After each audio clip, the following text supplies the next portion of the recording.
Hi everybody, welcome back to the channel. Stu Clark here. Today we're going to take a look at shutter speeds and specifically the minimum shutter speed required for photographing wildlife and birds. And if you stick around to the end of the video, I'll be posting a chart where I've kind of compiled from years of data the minimum shutter speeds I found that are effective for capturing sharp images by species.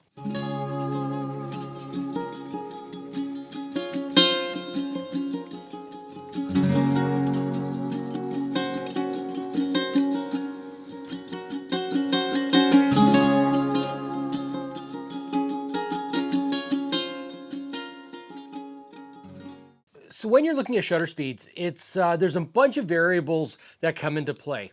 Obviously, you've got your subject, you've got stability, as in, are you on a tripod, are you handheld?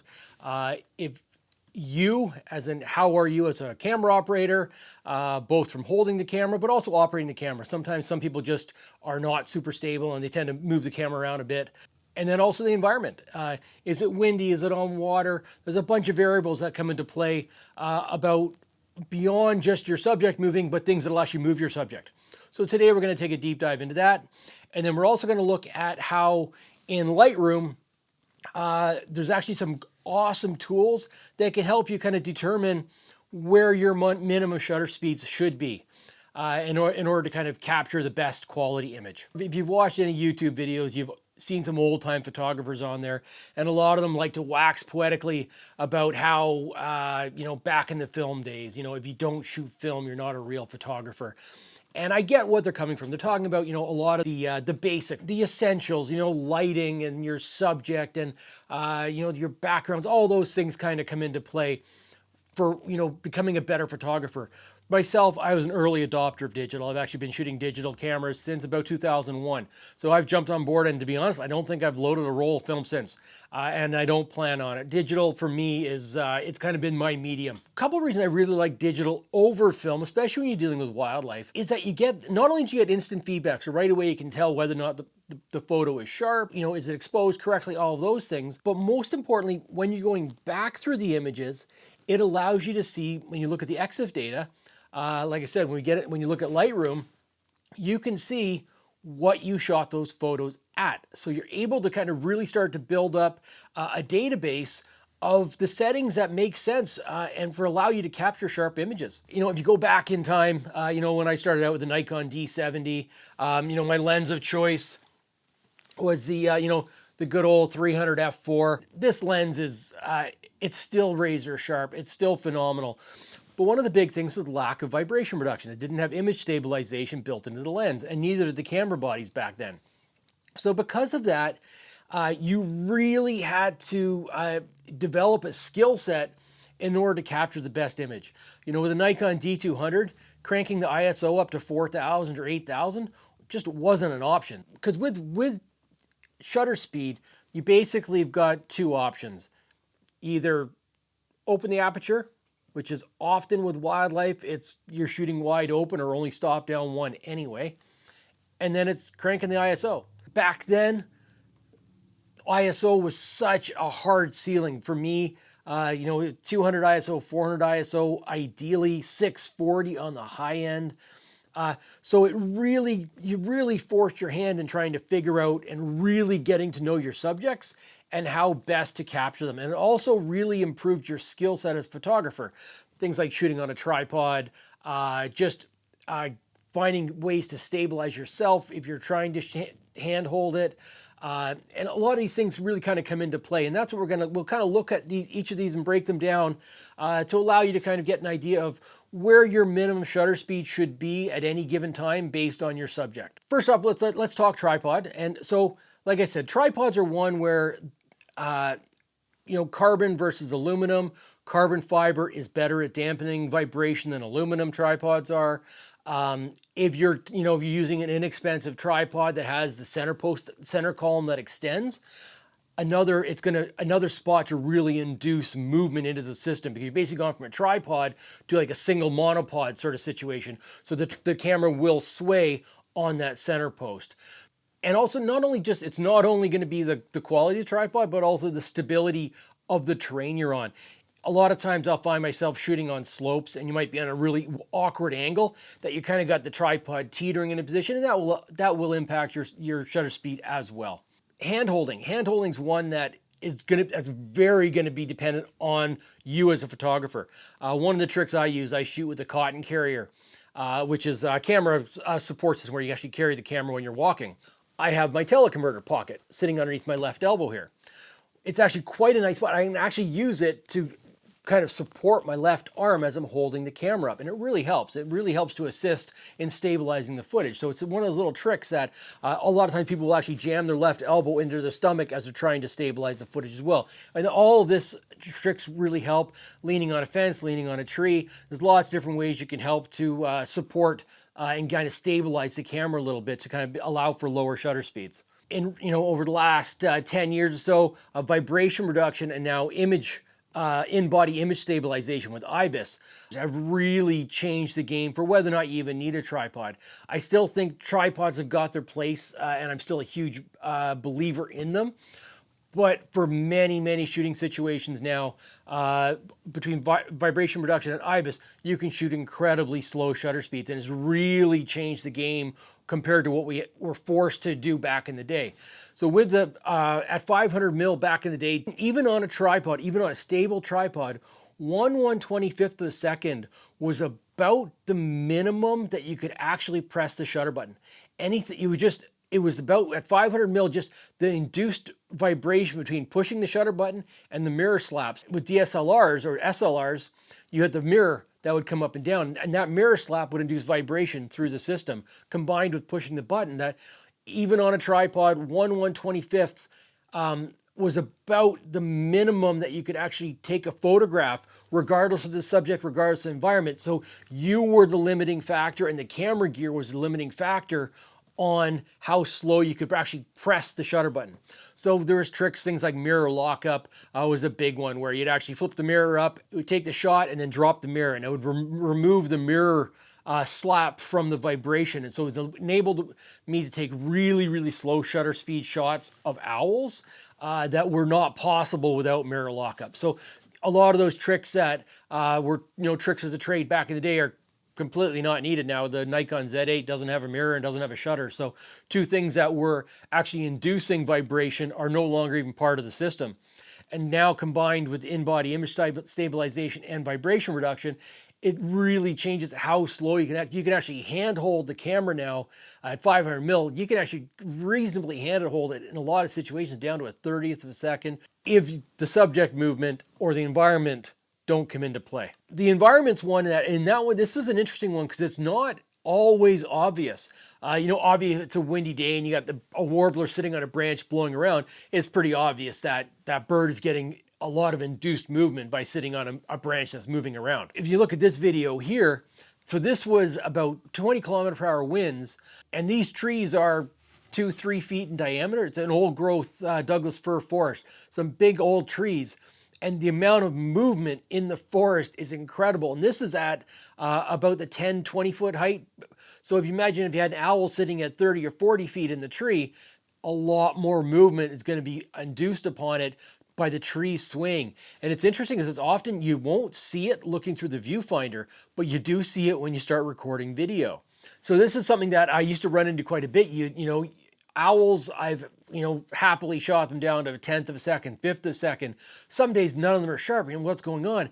And you realize the trees, when you go through image to image to image, you'd see the ever so slightly swaying of the tree between the shots, and it was blurring everything. So something to really be aware of, that even though, look, you're in a great big forest, you're still going to have wind affecting movement and causing movement in the shot. Waterfowl is another one on the water. Anything on the water is very mammal-esque in that it's in a constant movement. A duck floating on the water, even if it's not swimming, there will be movement induced just by being on water. It's just the nature of the beast. And so that's something to always take into account as well, that, anything on water, anything that's in a forest situation, always some likelihood of extra movement. So the shutter speed that I can photograph this bird at that shutter speed, on the ground is going to be different in the water. The environment will play a factor on that. And then we get down to the subjects themselves. A chickadee moves a lot different than a woodpecker, moves a lot different than a blackbird, moves a lot different than an owl. Then you get into the mammal side of things, bears and elk and deer. Everything's kind of got its minimum shutter speed, in its kind of in its resting phase. And then you've obviously got the running and movement phase, which is going to be another kind of adjustment as well. So depending on what you're trying to photograph. So with minimum shutter speeds are often about getting the highest quality photograph possible. And that means having your ISO as low as possible to get the best quality photograph. Especially if you're dealing with older camera gear, if you're shooting anything a little bit older, ISO is going to be the limiting factor. The new cameras and also the new software. Software plays a big part of this. Well, with Lightroom, the new denoise features in there, with Topaz AI, with denoise and sharpen. A lot of these are just incredible tools that even I go back to, had the software been available back in the day with the D200, I would have been able to shoot different shutter speeds for sure. The higher ISO was not nearly as bad with the new software adjustments. You can really do a lot with today's software. So something to keep in mind as well. So let's take a look at the Lightroom side of things now. Lightroom for me, obviously it's a photo editing software, cataloging software, but it also is an incredible tool to give you insight into your own photography. And that's where we're going to look at shutter speeds today and how they kind of relate to species. And I've taken a million photos over the last decade or more. And in my catalog currently have about 300,000 photos.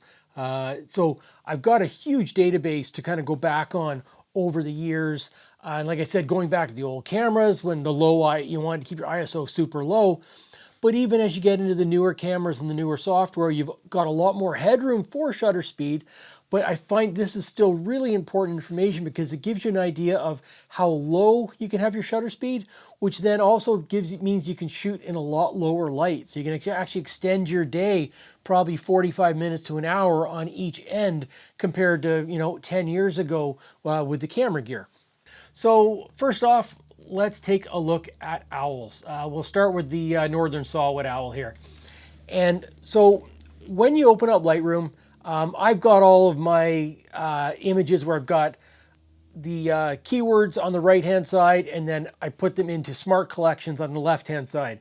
And that way I can quickly find an image without too much muss or fuss. But one of the nice things, so if you open up Lightroom, you get in there, so you click on the northern saw-whet owl here. I've got 5,618 images of saw-whet owls in my catalog here.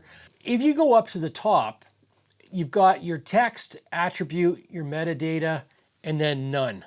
When you click on this, the attribute is what you've done to it. So have you starred it? Have you flagged it down at the bottom here? And then you can actually filter by attribute from down below or up top.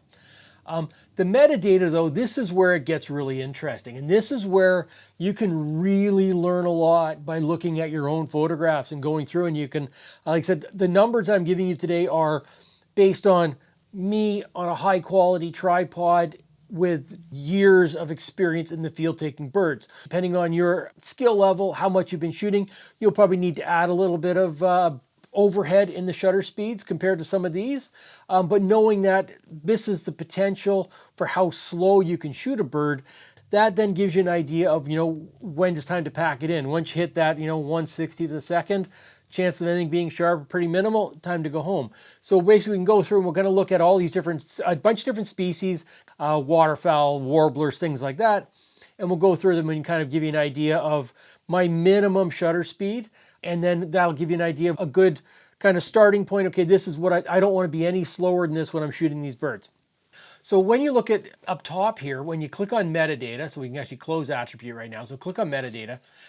You can see that if you click, there's two little arrows there, and you've got lots of options how you can filter the photos that you're looking at. So for this, we're going to click on shutter speed. And shutter speed, then you can see, so of those 5,618 images, you can see that the core of them are shot under 1/100th of a second. So very, very slow shutter speeds. You can see none of them are, yeah, they actually max out at 1/640. They had one that was shot at 1/640th of a second. Everything else was shot below that. If you go online, you see a lot of people talking about, bird photography, and the first thing you're going to see is you have to shoot at 1/1000th of a second. That's going to be anybody starting out in bird photography. The first thing you see, you have to shoot at 1/1000th of a second. Well, let's have a look at these, and we'll kind of see where you can really run into problems with that. So the core of my saw-whet shots were at 1/40th a second, which is super slow. So to give you an idea here, let's have a look at this shot here. So this was shot at 1/40th a second at ISO 1000. If you extrapolate that out to take a look at that and say, well, why didn't you just bump the shutter speed up? That's really slow. You want to jump that up to 1/80th a second, you're at 2000 ISO. 1/160th a second, you're at 4000 ISO. 1/320th of a second, you're at 8000 ISO. 1/640th of a second, you're at 16,000 ISO. And 1/1250th of a second, you're at 32,000 ISO. There is no image quality there. You're so beyond pixelation and just noise in the image. Even with the best software, 32,000 is just not going to work. The idea of shooting everything at 1/1000th of a second, you quickly falls apart when you start looking at the numbers here. This was shot with my D500. My Z8 would probably be at ISO 5000, ISO 6400 in this shot happily. So yes, I'm definitely going to be in that 1/400th of a second shutter speed. And so I'll be in that kind of nice zone of you can increase things quite a bit with the new cameras. But as the light gets lower, it doesn't have to get much lower than this, where you can see how this is going to be the max. This was actually, late afternoon, early evening. As you get later into the evening, you can see even with the Z8, you're going to quickly be maxing out your ISO and still down to that 1/50th a second. So that's where this is kind of comes into play a lot. You look at this shot here, example. So this is 1/40th of a second. This is ISO 3200. So you can see how incredibly sharp this is at 1/40th of a second. And so you don't have to have crazy shutter speeds in order to get sharp photographs. This one's probably a little front focused. At 3200 ISO, to shoot at 1/80th a second, you're looking at 6400 ISO.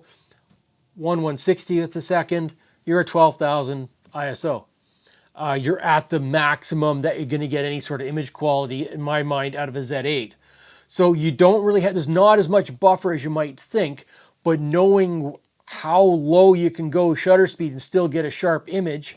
Like I said, back in the day, we used mirror lockup, remote release. There's so many things you had to use in order to even try and shoot at these shutter speeds.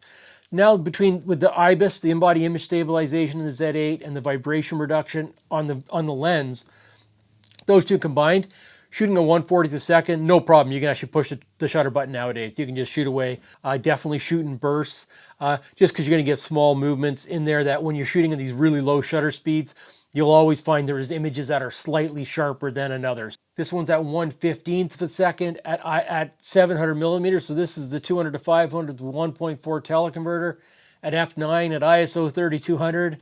Shot at 1/15th of a second. It gives you an idea of just, you can shoot much slower with longer glass than you might have ever thought possible. Again, not all the shots are going to be sharp in this. There's going to be some head movement. There's a bit of a slight wind, so the cedar's blowing a little bit. So there's some variables that will definitely make it more difficult. This is not a guaranteed every shot sharp shutter speed by any means. But it gives you an idea that you can shoot incredibly slow shutter speeds, especially birds like owls, herons when they're standing there. A lot of the birds, you can really get your shutter speed really low to kind of maximize the duration of the day. You can just shoot longer. This is probably after sunset at this point and was in a dark forest. Okay, so let's have a look at some warblers here. So warblers are definitely one of my favorite subjects. I really enjoy the warbler season. We'll see, this year seems to be, it started with a bang and then it's gotten sunny and windy. Two things that are generally not great for warblers. So we'll see how the season goes over the next few weeks here. Hopefully it's a good year. With warblers, I ideally want to shoot them on an overcast day. I don't want to be out on a bright sunny day. That's less than ideal. Okay, so again, we'll click on the metadata. If you look at the numbers here, you can see again, probably a lot slower than you think. So anywhere from 1/40th of a second to 1/250th of a second, 1/500th of a second here is going to be the core of most of my, this is the black-throated gray warbler. And these are guys are, I've got a couple spots that are quite shaded. So even on a sunny day, you'll find them quite shaded. So this one is at 1/100th of a second singing. This is right at the edge of anything you're going to get sharp. This would be less than ideal nowadays. So at 400 ISO, today I would definitely be shooting this at 3200 ISO. So I'd be up about 1/800th of a second, 1/640th of a second. That would give you a nice overhead of sharpness in terms of shutter speed. So you're going to be a much faster shutter speed. Warbler singing, 1/250th. You're going to see 1/250th pop up a lot as a shutter speed where a good chunk of my images were shot at that 1/250th a second. And it just happens that it's 400 ISO on an overcast day in the forest of British Columbia. 1/250th is going to be the shutter speed you come out at 5.6 aperture. So it's kind of a coincidental shutter speed. But now with the Z8, where happily shooting at 3200 ISO, it gives me a nice bit of overhead compared to what I used to have to shoot. Again, so this guy's singing at 1/200. So at 1/200, if you notice here, the lower bill does have a tiny bit of movement in it. And that's where, if you can get it to that 1/500ths for singing birds, you'll almost always get the lower bill frozen, which is obviously preferred.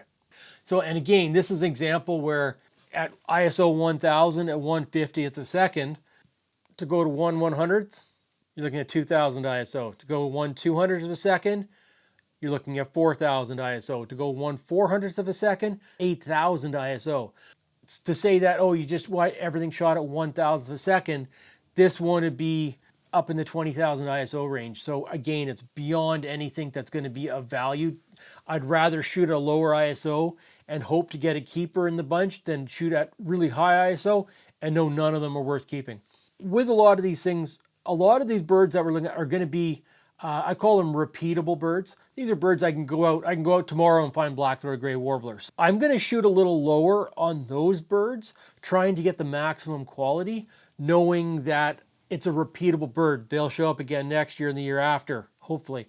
If I get an opportunity on a boreal owl, I'm definitely going to shoot some of those at a higher ISO initially to make sure I've got sharp images. Once I've captured a good bunch of images, then I'll start dropping the ISO down and try to make sure I can get the top quality shot possible.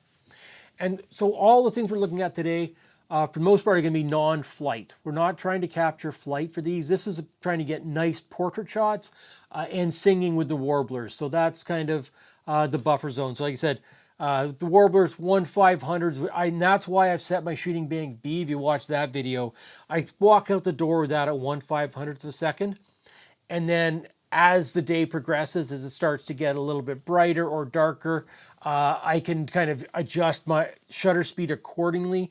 If I'm getting, it's getting on 7 o'clock in the evening, still a lot of activity, I'll probably drop the shutter speed down to 1/320th, even 1/200th or 1/50th in this case. You can see that if it's very dark, you know that you've got quite a bit more latitude in how slow you can actually go and still capture some sharp images.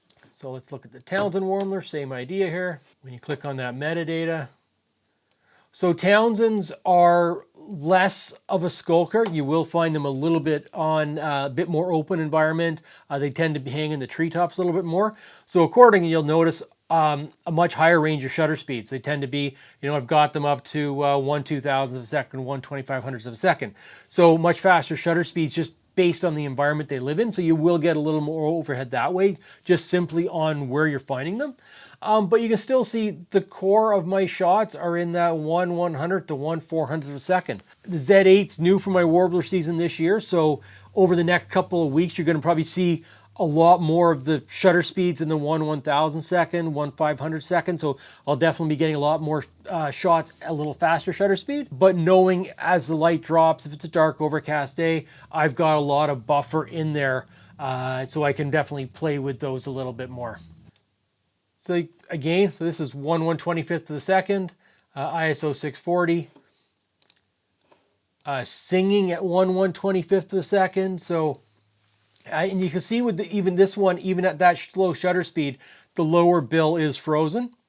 Even to the point you can see the whiskers on the side of the bill there. So you can definitely shoot slower than you think in many, many situations. And this is one of my top Warbler shots right now. This guy singing here, and again at 1/125th of a second. Like I said, today with the Z8, this is definitely going to be, I'm going to be shooting this at a minimum 1/25th or 1/250th a second, but more likely 1/500th, like I said. And at 1/500th a second, this is going to be a 2500 ISO in a really great range. The Z8 at 2500 ISO looks awesome. So I would feel really comfortable with the quality by bumping that ISO up and getting the faster shutter speed. So let's have a look at some Buick Wrens here. Again, so you click on the grid view here, and you click on metadata, and this will allow you to kind of scroll down. You can actually see again. So again, the Buick Wren, like the Townsend Warbler, lots of times it's Gary Oak forest and a bit more of an open forest environment. So you see there is definitely some higher shutter speeds in this. It's kind of actually quite a breadth of shutter speeds from anywhere from 1/100th up to 1/1250th typically. And so this is kind of give you an idea. This will give you a couple ideas. So one, this is the 200 to 500 with the 1.4 teleconverter. You'll often read that teleconverters don't work. They aren't sharp, and they definitely don't work on zoom lenses. I think this shot begs to differ. And also, this is 700 millimeter at 1/160th a second. Super slow shutter speed. So this will give you an idea that a lot of the things you read and a lot of the, like I say, you've got to shoot high shutter speed. You've got to do this and that. Teleconverters don't work. A lot of those things, when you get out there, if you've got good field practice, this is stopped down to f9 from f8. Help for sure. Teleconverters are definitely better in close than they are at a longer distance. The closer you are to your subject, the better the teleconverter absolutely is. They perform much better on a close-in subject than they do at distance. But you can see here, this is incredibly sharp image and at incredibly slow shutter speeds for little songbird. Would I be going out and shoot this at 1/160th a second? Not really. It'd be nice to be in that 1/500 range for sure. But again, this gives you an idea if you're shooting in those lower lights and you're kind of, like I say, it's easy to get to 3200 ISO and you don't necessarily want to go too much higher than that, that this shows you that you can go and you can shoot a lot longer in the day. And that's the purpose of this. Okay, and then let's have a look now at Virginia Rail. So Virginia Rail are a tough one because they are a real skulking bird that will typically be found in low light environments, but they're really fast. I've got shutter speed here, but you can also see ISO speed on here. And then lens, your labels, you can actually pick your cameras, your focal lengths. This is such a useful tool to get an idea of, if you're trying to decide if you want a prime or a zoom lens and you've been shooting with a zoom, it's a good way to tell whether or not you'd want to shoot with a prime. If you get down here and you choose focal length, you'll see for shooting Virginia Rail, I'm shooting all sorts of different focal lengths. So obviously zoomed in and out. And this is a bird that if you're shooting in a blind, for example, like I often do, hunkered down in the grasses, they'll come running right up to you. So being able to zoom out is really beneficial for a bird like the Virginia Rail. When you look at the shutter speeds over here, you can see this one is all over the map. Partially because I've been shooting the Z8. I did a few days shooting these in the field, so this is one that has benefited from the increased shutter speed and the higher ISO of the Z8. So you'll see some of the settings down here are going to be with the Z8. Even though they're a super fast bird, you can still shoot them at some really slow shutter speeds. And this guy came walking out on a really dark spot, and I was using actually full flash with these in order to try to capture them. But this was way back in the day. This was many cameras ago, so this was definitely maxing the settings out back then. Virginia Rail, because of the dark environment, they're a species that you really need to figure out that minimum because you're going to be up against the ISO very quickly in a lot of situations. In the shoot I did recently, where 1/1000th of a second, but you can see them at ISO 10,000. So in order to get that shutter speed, it's very, very fast, and then you can see the noise on it. However, if you go to TIFFs on this, that same shot with 10,000 ISO cleaned up in Lightroom gives you an idea of how good the software is and how much it can play into it nowadays. So this actually becomes a very usable file, even at 10,000 ISO at 1/1000. And this was a shot that I could not have gotten this at any slower shutter speed. They are so quick. I would have got other poses like this one here. He did give me a bit of a pause. So I did have an opportunity to shoot a little bit slower there. But it can be very difficult to try and freeze these guys. So you are going to be really pushing your ISO an awful lot with a bird like this. If they are out in the open running around, 1/1000 is probably going to be the minimum you can actually effectively get a good shot of a Virginia rail. You'll get them poking their head out of the grasses where you'll definitely get some slower shutter speed shots there. But if they come into the open, they run. And the only way you're going to get a shot is at a higher shutter speed. Take a look at the ruddy ducks. They're one where you're obviously dealing with them on the water. So they're like a mammal. They're in that constant motion, constant movement. As a general rule, that 1/250th is going to be the hard minimum shutter speed. And that's kind of, you don't want to go below that because you just end up with very few keepers, especially if there's any movement on the water at all. But with ruddy ducks, and I found this out after my first season photographing in the BC interior, I thought I'd gotten great shots. And so ruddy ducks, hooded mergansers, goldeneye, some of these birds have got some really crazy mating displays. The high speed kind of motion they make. So if you look at the video here, you can see that the ruddy duck has what they call the bubble display. It needs to be about 1/1250th a second is the minimum shutter speed that you're effectively going to capture that with any sort of consistency. So you'll see my shutter speeds on these, generally 1/320th, 1/250th, kind of the core through that range up to 1/1250th a second. What I found on my first season, I shot most of the displays at 1/640th, 1/800, and almost all of them had motion blur at some level. Some of them were definitely usable. You could sharpen them up a little bit, but the core of the shots when they do the bubble display were not sharp. These are definitely one you need to get at that, in order to freeze the bubbles well, you need to be kind of that 1/1000th of a second, 1/1250th of a second. You can see at 1/1000 is a tiny little bit of motion blur in the chest and in the bill there. So at 1/800th here, you can see the blur in the bill as he's doing the dipping, the display. So that's where it's, like I said, that it's not fast enough. And this is something that going to take a while to learn. You need to be out shooting to see that. Even at 1/1250th of a second here, you can still see there's a tiny little bit of motion blur there. So depending on when they're actually doing the display versus as they're coming out of the display. So definitely a species you want to burst shoot. You really need to just kind of 20 frames per second shoot away in order to capture, because you'll find that when they're actually in the middle of the display, they're really moving quickly. And then as they pull out of it, you'll still get the bubbles showing, but a little bit slower movement. So you hopefully capture a sharp image there.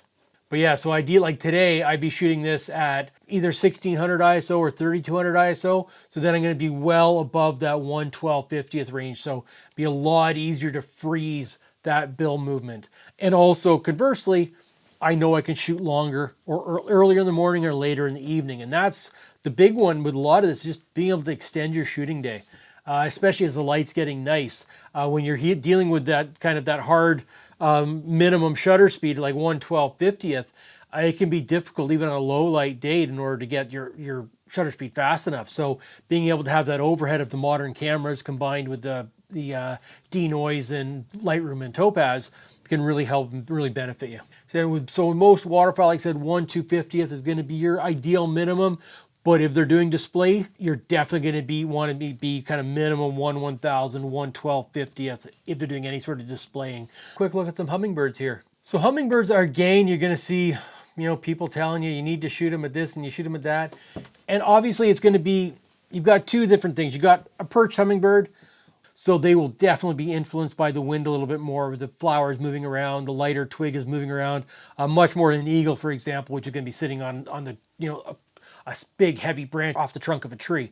So considerable difference there. You can see even with the hummingbirds, I've got them down to 1/60th of a second. A lot of stuff in that under 6/40th of a second. It's not always about super high shutter speed. but when you're trying to catch them in flight, it definitely helps. So this has been one of my top selling images of female annas feeding at a fuchsia. So this one, I don't mind a little bit of motion blur on the wings. Some people want absolutely frozen. If you want frozen hummingbird wings, you're really going to be having to go into a full flash setup, and that's a whole other setup.